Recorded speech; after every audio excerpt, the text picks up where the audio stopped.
Hello everyone, today we are going to check the integrity of a file. In our previous video, we have downloaded Home edition of Parrot OS.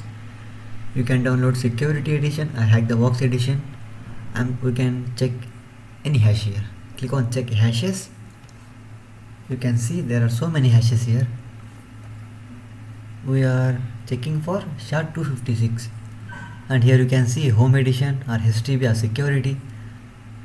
We are going with this one. You can check either Home or Security or HTTP.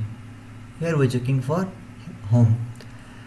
First of all, open your PowerShell, type the command file hash. We have to paste the path where we have downloaded our ISO image. This is our path.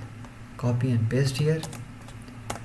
Then we have to paste the ISO image name. Copy the name, paste here. Then .iso/a -a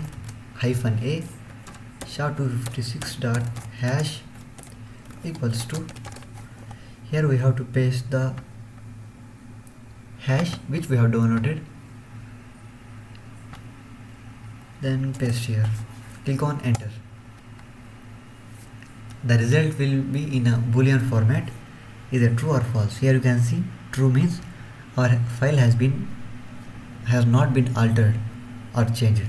For example, let's change the hash value here.